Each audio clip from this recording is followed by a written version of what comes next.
Аз съм Ели или Съвета. Аз съм Евелина. Аз съм Весислава. Нашата картина, може би се казва Сътворението на света. От коя страна се гледа или от всички страни? От всяка страна, няма много точно. Може би така. Добре. Всичко започва с един голям срив, като това е Вселената, това е като космос. Това е света на животните. Речихме като лисицата от Малкия принц.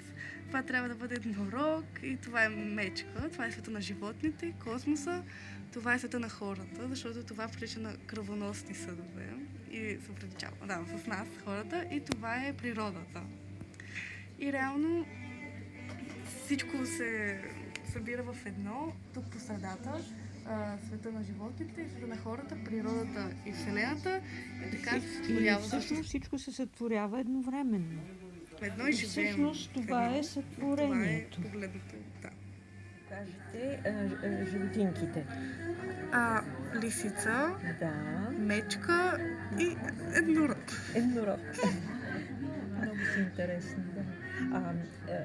Имахте ли идея какво ще направите или... Не, всичко стана в момент на Ние действие. не знаехме, в началото бяха отделни и после ги свързахме всичките. Аз рисувах тук в лилаво и синьо, тя в жълто-оранжево, там в червено тя и после всички направихме зелено. Това заедно го направихме. Да. И свързахме всички цветове. Да. Фактически Весислава, Елисавета и Евелина сътвориха сътворение.